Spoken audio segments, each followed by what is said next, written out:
Hey everybody, this is Evan Abrams, and today we're going to take a trip in After Effects. Now, I took a trip recently, but it wasn't very long, so let's say for animation purposes, I took a really long trip to a lot of places, and it was a lot of fun. I mean, this trip is fun too, but yeah, so we're going to make a globe, make it spin around, and put a bunch of points and arrows on there. It'll be fun. So let's take a trip into After Effects. I'm going to take a trip outside and try not to trip out while we're tripping on our words. So inside of After Effects here, what we're going to do is we're going to go ahead and make a new composition and make it whatever size you want to export at. Good. And this is where we'll be putting everything together. So let's just get it a little bit set up first. We know that we want a new solid for the background. Make whatever light colored background you want. I know that in the end I'm going to put a texture in here, so I'm going to put in the concrete texture from the Evan Abrams texture pack. If you want to download that, I'll put a link to that. Put that in here and then set it to soft light and then give it a curves and give it a tint like so. And this is just taking care of some busy work before we get into the rest of stuff, because I really don't want to talk about it at the end. So that's all we need to do, and we're going to sandwich our globe in between these two things. The first thing you want to do if you're going to make a globe is get a picture of the Earth so it's at least accurate. There is no way you need to suffer having to draw this by hand, but I did. What I did was I drew it in Illustrator. So I'm just going to drag that in to use that painstaking labor. And I'm only interested in one layer, and it's the layer of all the land. Cool. Okay, good. So I've got that brought in. And what I'm going to do is I'm going to drag this onto a new composition so that this will now become my globe. Within this composition, I'm going to again make another one inside here, because though I could apply the CC sphere to this vector thing here, it's not exactly what I want, because I also want to be able to animate on top of that. So within the sphere, there's going to be animations. So let's rename this, and let's rename this spinning globe. In here, we're going to take this and we're going to pre-compose that, and let's call this continents. Let's call it that. Okay, good. And then what we'll do is we'll apply the CC sphere to that thing called continents. So there you go. Now you've made a globe. You're pretty great at this. That's good. Make the radius larger, as large as you feel is appropriate. I'm going to put it at 500. And then in shading here, I don't like this at all. So what I'm going to do is I'm going to set the ambient up to 100. And then I'm going to set all these other things down to 0 because I don't care about them. I just want this to be flat, cartoonish, whatever. And then in here is where we're going to use all of our rotation controls, like wee and like whoa, just like that. And then the other thing is we only want to render the outside, because as far as I know, we can't see through the Earth, so we're not going to do that. Cool, so we've got that set up, and out here is where we're going to be doing the rotation. So let's go inside, and oh look, it's flat again, so it's all good. One thing to know though about this effect, the CC sphere, is that it works best when you apply it to compositions and layers that are of a ratio of 2 to 1. Right now, if we look at the composition settings, this thing does not have that ratio. It is a ratio of who knows what. So I'm just going to change this to be correct to that ratio that we discussed. What I'm going to do is I'm just going to stretch this down, squash it to fit. Because if there's stuff hanging over the edges, that's going to bugger it up too. It's going to bugger it up right. So the first thing we want to do is make these something we can work with. I drew them in Illustrator, but you can take Illustrator artwork, import it, and then create shapes from vector layer. And wouldn't you know it, it has just turned all of that stuff into lines that I can edit and play with in After Effects. So I'm going to delete that layer. I don't care about my original work. And now I'm going to change its fill to be, something closer to like a light brown. That's pretty good, I guess. And then the first thing we're going to do is we're going to animate these on. So how did I do that, you might ask? Well, I duplicated it so that I have one that is the lands and one that is the growing outlines. So what I did was I took the lands below here and I set it as track matte alpha inverted of the thing above it. So wherever this layer is, the layer below is not. And then I take the fill and I get rid of that. Cool. And then I added a stroke. So if you look in here, you can see that the contents have a lot of groups. You know, a lot of groups. But what we want to do is we want to add a stroke above all of those. So it's a stroke that's going to apply to everything in the group. And then we just set this to be incredibly high so that it eats everything. And then we just keyframe it, go ahead a bunch, and then bring it down to 0. And wouldn't you know it, it's like the islands and the continents are just rising up out of the polygonal water. Perfect. And then we're just going to keyframe assistant easy ease this last one, and then we should be happy with that. If you're not happy with that, then I don't know what to do for you. Now let's draw some arrows and shit.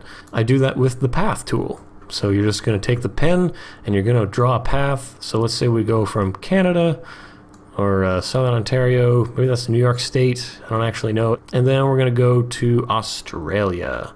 Whee! Australia. And then when we're done in Australia, let's go up to Japan.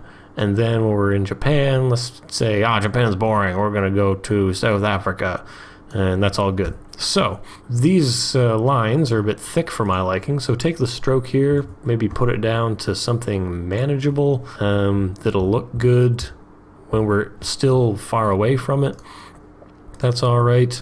We want to change the shape of these paths using the convert path tool. So go in, hit U, access the path here, and then start poking at the points. And what we're going to do is we're just going to put a gentle curve on most of them. Something to this effect. As it crosses the globe. Yeah, that's looking all right. Perfect. Now we also wanted to go into the stroke here, and then we're going to add some dashes because dotted lines are really in right now. And that looks good enough, I guess. Yeah, sure. So we've got dotted lines crisscrossing the globe. Cool. If we want to animate these on, though, we need to add a trim paths to it. And then the trim paths, we're going to take the end here, move it down to 0, set a keyframe, and then move ahead some frames, however many frames you want. I'm not totally picky. And then just move this ahead until we reach our first destination. There we go. And then go ahead some more frames, and then move ahead till we reach our second destination, and we're there. And then move ahead some more keyframes, and then we need to move ahead to our next destination, and that'll do. As you can see, the line is crisscrossing the globe. Now we'll take all of those, and then we'll keyframe assistant easy ease them, and we'll just grab all the points here, and we'll squish them so that they look like this kind of a shape. So they're going wee-oo, kind of like that. So I feel comfortable with how that's going. Now the next thing we want to do is add an arrow to this. So let's go ahead and make an arrow. So we're going to go here, go to the polygon tool, just double click on it, and it'll put a polygon out there. It needs to have a fill, but not a stroke. So we're going to take the fill. We want it to have the same color as the stroke, so we can just pick it like that, and then take the stroke off. And in there, in the polygon options, we want to have 3 points like a triangle, and we need it to be substantially smaller than it is, because it has to line up with the relative size of that line. And that looks good enough. Now, when you're going to edit the position of it, call up the position by hitting P, and then why don't we just use this layer to say where the position should be. So hit UU, call up the path, copy that path layer, and you may have to make sure you're in contents, shape, path, and you're right down to selecting the points. Copy it, go to the start of your trim paths adventure, and then click on the position, and then paste it. And now you can see we have a point, an end point, and then 2 weird points somewhere in the middle. And then it kind of flies around, at least in the shape we wanted. So now you just have to tweak the keyframes. We know that the last keyframe needs to be here, so line those up. And then line up these 2 intermittent points, which it's automatically decided where they should go, but you can just grab them and move them to be at those destinations. And now you can see that when this is completed, it's there. When this is completed, it's there. So that allows you to turn vector information into position information, which is also a vector. So we've got those keyframes. I'm going to keyframe assistant easy ease them, and then select them all and apply the exact same type of motion change that we did so that it all lines up. So it's following the arrow. Yeah, just like that. Perfect. The last thing to do, though, is to go layer, transform, auto orient, and then orient along the path, which will cause it to orient, correctly, kind of bending as the line curves, right? So if you look at it now, it's at least along the path as it should be. Still not perfect. You need to rotate it 90 degrees, and then you're golden. So there you go. So arrow comes out, arrow goes there, arrow goes there. Good stuff. The other thing we did was we took its scale and made sure that it was at 0 whenever it landed, like it was coming up and then landing. So we want to start it at 0 and then keyframe that along. So it's going to be at 0 there, it's going to be at 0 there, and it's going to be at 0 here. Somewhere in between, though, it's going to be at 100. So at that point, it can be high in the sky. And then we're going to go keyframe assistant, easy ease it, so that it eases up and then down. And then we're just going to copy that keyframe and then paste it in the middle of these other keyframes. And then you'll have to adjust to timing and all that jazz. But you've got continents, you've got this thing zooming around, and I think we're ready to animate the world spinning, I suppose. So we're going to go back to spinning globe. And what you want to do is take the playhead, line it up with this first event, which is leaving from this point. Now we go back to the spinning globe, and we're going to use our rotation here to find that point on the map. There it is. And then we're going to keyframe these, and we're going to go on an adventure. So we've keyframed those. Go back into the continents, and then move ahead to the next point or destination, back to the spinning globe, and then follow that point along, find where it landed, and then rotate it so that it's in the middle, like there. Cool. Now go back to continents, on to the next thing, back to spinning globe, spin it, back to continents, find the spot, back to spinning globe, move to the next spot. There we go. Looking good. And again, take those, keyframe assistant, easy ease them, because nobody likes static keyframes. They are stupid. And then you can take those again, go into the graph editor, select all of these, change their graphs to be more interesting. Whoosh, whoosh, whoosh. Now, if you want to go back to the continents and you want to say add an ellipses or some kind of a blob that comes up when you land at these destinations, you are totally cool to do such a thing if you really, really want to. So basically, you're just going to make a path, try to keep it in the center of the composition and the center of its own layer. Cool. Basically, we're just going to take its scale, and then we're going to go from 0 up to 100, and then easy ease that transformation and make sure that it is appearing at places where people touch down. So here's where it touches down. I don't actually remember where that was, but just move its position along to that touchdown site, blip, kind of like that.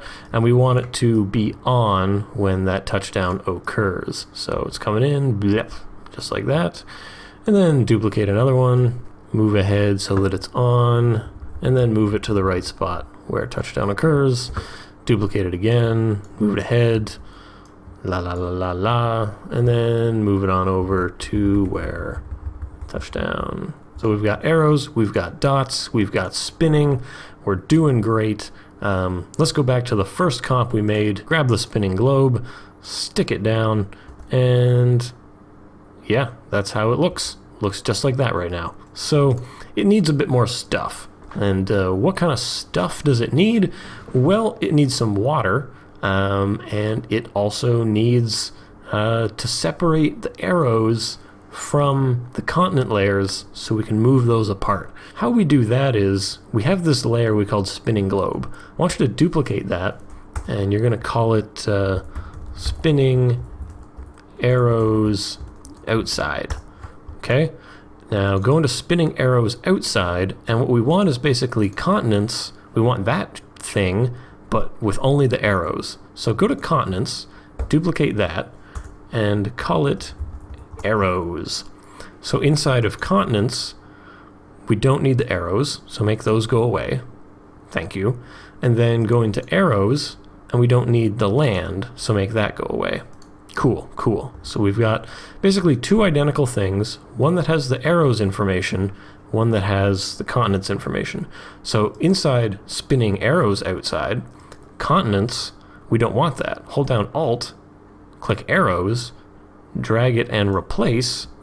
Now it's arrows. So out here in comp 1, we have spinning globe, and now we also have spinning arrows outside. What we can do is we can take the scale of that, move it up a little bit, and now it's kind of, you know, off of the thing that we just made. And you can see that it kind of has this hovering above effect. And that's great, but now we can't see the rest of the arrows because we know that this curve should extend around the back of the planet a little bit. So we need spinning arrows inside to do that, meaning you're going to have to duplicate spinning arrows outside. Call this spinning arrows inside. Okay, go into that comp, and inside spinning arrows inside, we still have the arrows. Go into the effects controls, and instead of rendering the outside, render the inside. It's pretty much just that easy. Okay, back to the project, comp 1, take the inside, put it under the spinning globe, and now you can see it back there, eh? There it is. It's just hanging out back there. And what we're going to do is we're going to apply a fill to that, and we're going to make that fill like a darker kind of red, kind of like that. Okay. So we've got arrows on the inside of the globe, we've got arrows on the outside of the globe. Now we need some water to just fill in this space. I'm going to take my pen tool and select nothing. Give me a fill that's, you know, kind of watery blue. Good. And I'm just going to draw poorly a shape that will kind of closely be a circle. Maybe, if I'm lucky, it'll be a circle. If I'm unlucky, it won't. But okay, this should do for our purposes, and this will be the water. So call this water, and now move this between the outside arrows and the spinning globe. Boom, right there. So to create the polygonal look that I used, basically just take this, grab its path, and then stick it on like everything. So add a layer, mask, new mask to spinning globe, and that mask path will be that thing we just made. Yay, way to go. And then repeat the process for everything else pretty much. Just take that mask, stick it on there, give it to this one too, blah, just like that. So now it's got this neat polygonal kind of look to it, and the mask is keeping everything reined in. And if you want to animate the water coming on, just like I did, because I'm so cool, really all you have to do is animate the path. So you just animate it to kind of grow in a really clunky, I would say bad way. I think I did it, you know, purposefully poor, just because I kind of like the idea of it looking like it was made out of, you know, cut out paper. Even though it's definitely not, but you know, with the texture and everything, it could be.